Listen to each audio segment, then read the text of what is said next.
Regresamos a Noticias 24. El Instituto Nacional de Estadísticas, el INE, dio a conocer las cifras de desempleo a nivel nacional, la que alcanzó un 6,8% en el trimestre móvil noviembre-enero. Es un 0,1% más de lo registrado en el trimestre móvil anterior.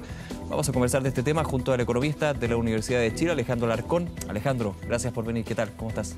Gracias, Nicolás. Buenas tardes. A ver, vamos primero con el dato. Tengo otras preguntas también de un par de cosas que me interesan, pero ¿cómo evalúas tú este 6,8%? Lo decíamos, 0,1% con el trimestre anterior, pero si vamos a 12 meses, que es la gracia, hay un alza de 0,4 puntos porcentuales. 0,3. 0,3. Sí, de 6,5 a 6,8. De 6,5 a 6,8. Justo. Sí. Bueno, uno tiene sentimientos mezclados al ver la cifra, porque en realidad uno tiene que tratar de comparar cifras homogéneas. Y aquí hay elementos positivos, como es el crecimiento del sector manufacturero, que creció más de 2%, un sector muy importante para la economía chilena. Está el crecimiento de la fuerza de trabajo, 0,8%, que también es casi un punto, que eso es típico cuando la economía empieza a ir arriba en el ciclo económico. Pero también hay noticias que son para tener cautela. Minería, por ejemplo, el empleo cayó 5, y tanto por ciento, y la producción industrial está en, vamos a decir, una meseta que no crece ni decrece, pero es una meseta. Una buena noticia, pero podría ser mejor. Podría ser mejor. Pero yo quería matizar con el hecho de que estamos en otra realidad, en otro mercado laboral. Acá ya no está la contribución que había en ese marca que tienes tú de 6,5 del empleo estatal, por ejemplo. Hay empleo estatal, pero hay mucho menos, y que eso ayudaba a bajar el desempleo. Y lo otro, que el empleo asalariado está creciendo de verdad. Entonces aquí lo que queda es que este rezago que ha sido largo, de que crece la inversión, hay un crecimiento del orden del 4% de la economía, se traspase a la demanda por trabajo. Yo creo que la elasticidad, si uno las mide puntualmente, la elasticidad es la reacción que tiene la demanda de trabajo al crecimiento del producto y de la inversión, empieza a mostrar cifras más potentes, más altas. ¿Estamos pasando este rezago? Yo creo que no lo hemos terminado de pasar. Ya. Yo creo que eso es muy importante, pero otras cifras me ayudan a tener buenas perspectivas para lo que va quedando el año, que son prácticamente 3 trimestres adelante. Marzo más 3 trimestres, y creo que vamos a andar mejor en los siguientes trimestres porque se debería consolidar el crecimiento, y por otra parte estoy siendo optimista que no va a haber un impacto demasiado severo de la desaceleración global. A ver, hablábamos un poquito del rezago, relevante, porque finalmente cuando se acaba el rezago se supone que ahí ya vienen los buenos datos, pero me interesa ese punto que tú decías, estamos en un 6,8% de desempleo a nivel nacional, pero evidentemente con una buena noticia, que es que el asalariado ha aumentado. Recordamos que los últimos 2 años, de hecho, conversamos varias veces de que era el por cuenta propia. Así es. Que tiene una calidad distinta, hay que decirlo, era el que estaba sosteniendo esta cifra de empleo. Aquí se invierten los papeles, o sea, crece el desempleo, pero es un empleo de mayor calidad. Claro, porque el desempleo crece porque la fuerza de trabajo crece más que el empleo, pero ese empleo fuerza de trabajo, aquellos que salen a buscar trabajo. Fuerza de trabajo son todos aquellos que tienen entre 16 y 65 años y están disponibles para trabajar. Es decir, están disponibles para buscar un empleo. Y eso está creciendo. Lo que es una buena señal, porque típicamente cuando las perspectivas son malas, cuando el ciclo económico viene a la baja, la gente deja de salir a buscar trabajo. Ahora hay expectativas de que va a haber oportunidades. Por lo tanto, eso es bueno. Y lo otro, lo que dices tú, ha crecido, ha mejorado, mejor dicho, la calidad del empleo. El empleo por cuenta propia y el empleo público, que no se puede sostener en el mediano plazo, son capacidades de crecimiento de la economía que no ayudan al crecimiento de los salarios reales, no ayudan a salarios de buena calidad, no ayudan a mayor bienestar a la familia. Claro, finalmente no se traduce la mayor creación de empleos a un aumento en las remuneraciones, los ingresos reales. Exactamente. Sino, más bien, ya ahí te hago la pregunta, uno entendería el crecimiento económico y la inversión. El crecimiento y la inversión, cuando efectivamente se traspasan a la demanda de trabajo, son trabajos que tienen mejor calidad, que tienen en promedio salarios que son más de la mitad muchas veces del promedio del cuenta propia. Y efectivamente eso es lo que hace crecer una variable que es clave para que se sostenga la actividad económica, que es la masa salarial. La masa salarial lo vamos a ver probablemente en el informe de política monetaria que va a entregar el Banco Central en marzo, va a empezar a crecer y eso va a impactar al consumo, y el consumo representa cerca del 70% de toda la demanda de la economía. Por lo tanto, con eso vamos a tener mayor actividad. Me quedo con el IPOM de marzo, va a ser importante, muchos dicen, por el punto que podría dar con respecto al trabajo. Ya lo hizo en el último del año, en diciembre, cuando se generaba ya esta gran incógnita con respecto a los datos del INE. ¿Tú crees que también va a ser un punto relevante en el informe de política monetaria de marzo el tema del contexto del mercado laboral, el rezago y por sobre todo esto que estamos hablando del Instituto Nacional de Estadísticas? Bueno, supongo que en estos 3 meses habrá habido algún tipo de contacto porque el INE ha estado trabajando, así lo señaló en la información de hoy día, que específicamente está trabajando en mejorar las encuestas para de esa manera medir de mejor forma el empleo en la economía, que era una de las dudas que había cuando se empezó a entregar esto. Y también supongo que el Banco Central va a volver a decir algo porque dijo bastante en diciembre, ¿no es cierto? De hecho, luego de decir esto en diciembre, en el informe de empleo que entregó el INE, se agregaba este párrafo donde se señalaba de que no decía que la información era incompleta, pero que sí que era más bien coyuntural. Así es. Y ahora sabemos ya que el INE está trabajando intensamente, lo que creo que es bueno porque eso va a ayudar a tener una mejor percepción si el crecimiento efectivamente se está traspasando a empleo de buena calidad, y con eso va a haber un aumento de los salarios reales y de la masa salarial que recién explicaba.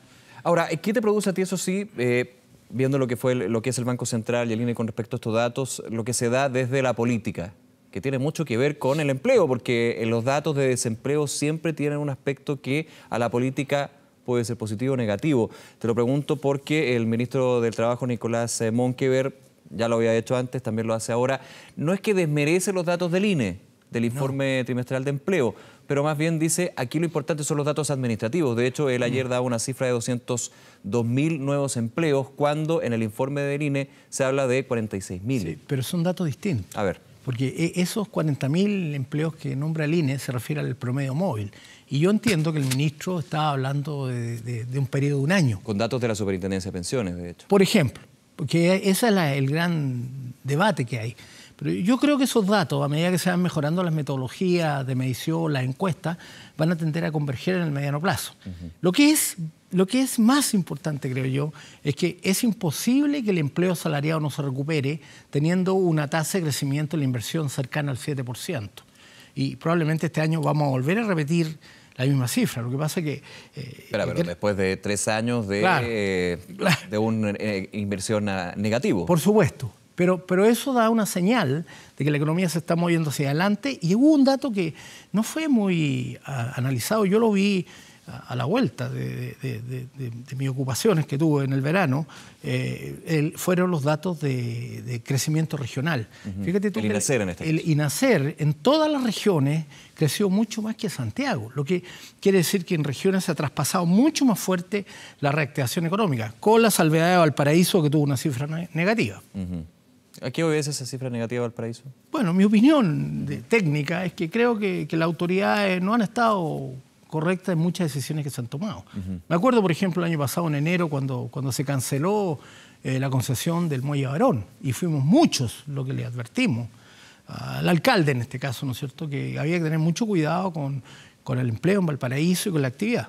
Claro, puede tener un efecto finalmente las decisiones a nivel administrativo, podríamos decir. Así es. A ver, siguiendo con el desempleo, ¿cuál es tu proyección hacia adelante? ¿Vamos a seguir siempre muy cerca del 7%? Algunos dicen, bueno, pero si la condición del empleo asalariado, si la composición del empleo va mostrando una señal más halagüeña, estar en un 7% no es un problema.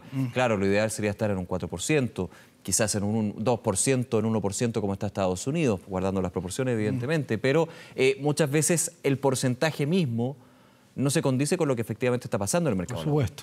Bueno, yo tengo un rango, porque aquí uno tiene que asilarse en los rangos cuando hay mediciones que se están mejorando, cuando hay dudas respecto a la economía internacional, ¿no es cierto? Por lo tanto, mi rango es entre 6,5 y 7%. Va a depender mucho de este ajuste, que lo has descrito muy bien, el rezago que hemos tenido, ¿no es cierto?, se empieza a diluir. Mi experiencia con los rezagos en series largas y una serie de variables económicas es que los rezagos empiezan a disminuir la intensidad a medida que el tiempo pasa. Y ya vamos a completar un año con que este rezago empezó muy fuerte. Pero no tiene un tiempo definido. No, claro. No se sabe, porque... Si no, sería muy fácil. Sería muy fácil, y lo que sí sabemos que a medida que pasa el tiempo, estas ponderaciones matemáticas que explican los rezagos van cayendo, lo que quiere decir que el rezago tiende a desaparecer. A ver, agregamos un poquito de crecimiento. Se dice efectivamente que el empleo va a tener un impacto, el crecimiento va a tener un impacto muy fuerte en el empleo. ¿Cómo lo proyectas tú, considerando que con el último IMASEC, el de diciembre, medido por IMASEC, falta lo que es el dato oficial, digamos, del Banco Central, se creció un 4% el año pasado? El doble, pero un 4% al fin y al cabo. Poco más del doble. Poco más del doble, en realidad. Sí, pero muchos, de hecho, la proyección que se tiene para este año es que es menos de 4%. Así es. Bueno, aquí la gran duda es cuánto va a ser el impacto de la desaceleración de China, de la desaceleración de Europa y de la desaceleración de Estados Unidos. Mucho componente internacional que obviamente escapa de las manos locales. Por supuesto, pero ya sabemos, hemos aprendido porque, por ejemplo, cuando empezó la guerra comercial, el solo impacto de la guerra comercial el año pasado le restó medio punto al crecimiento de la economía chilena. Eso quiere decir que en vez de 4, habría sido 4,5. Yo extiendo eso hacia el año 2019, he hecho los cálculos y creo que podemos llegar a 3,5. Acá un organismo internacional debe decirnos que va a ser 3,3. Yo creo que vamos a estar en 3,5. Y como no sabemos exactamente cuál va a ser el desenlace, por ejemplo, en este momento está pendiente una respuesta de China a una invitación que hizo Trump, que ya dio una señal al no aplicar los aranceles el 1 de marzo, ¿no es cierto? Pero hay otras cosas encima de la mesa, como la participación de los capitales norteamericanos en empresas chinas, el tema de la copia, etcétera, etcétera. Entonces, mientras no sepamos ese desenlace, no vamos a tener claridad respecto a cuál va a ser el impacto.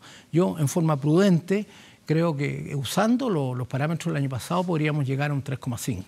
Por último, Alejandro, lo hemos hablado varias veces, de hecho aquí, el factor interno también va a depender mucho de discusiones en el Congreso. Estamos hablando de proyecto de modernización tributaria, modernización laboral, reforma previsional. Claro, se pueden extender, pero evidentemente también las expectativas van de la mano de qué pasa con la discusión legislativa. ¿Cómo lo ves tú ya pensando que faltan días solamente para que se reinicie esto? Yo creo que el proyecto de reforma tributaria ha descansado demasiado tiempo en el Parlamento. Ahí tiene que haber una definición. Si gran proporción de la propuesta del Ejecutivo resulta, sobre todo el tema de la integración, yo creo que la inversión va a crecer más del 7% este año superior. Si no, la inversión no va a crecer más del 7% que creció el año pasado. Y en el mercado laboral hay algo interesante porque vi que el gobierno había dicho vamos a posponer la famosa indemnización. Por año de servicio, este sistema alternativo a todo evento. Claro. De hecho, lo pospuso. Lo pospuso. Y a mí me parece bien que lo haya pospuesto, pero creo que ese es uno de los grandes temas porque los trabajadores en Chile, y yo no me quiero poner en contra de los trabajadores, pero no entienden bien el concepto de flexibilización y en este caso con la indemnización creo que habrían ganado mucho si eso se tramitaba. No se va a tramitar. ¿Tu punto al tema de la movilidad laboral? Exactamente, la flexibilidad. Uno de los grandes temas de Chile es que el mercado laboral tiene muy poca flexibilidad y eso se nota especialmente en el mercado laboral femenino, ¿no es cierto? Donde estamos todavía con tasas muy bajas de participación de las mujeres en la fuerza de trabajo, donde muchas mujeres son jefes de hogar, ¿no es cierto? Y normalmente son mujeres de ingresos bajos y por lo tanto apreciarían mucho más flexibilidad en el mercado laboral. Claro, por ejemplo, Sala Cuna Universal se ha tomado con fuerza. Sala Cuna, pero también que se les permita trabajar a distancia, un poco lo que se está haciendo. Yo creo que necesitamos más flexibilidad laboral para que amplios segmentos de la sociedad, y en particular me preocupan las mujeres de ingresos bajos que tienen que sostener a sus familias, que luchan por sus hijos y que tengan un mercado laboral flexible para que ellas puedan realmente obtener más ingresos. Alejandro Alarcón, como siempre, muchas gracias por acompañarnos. Gracias, Nicolás. Que esté muy bien. Buenas tardes. Muy bien, gracias.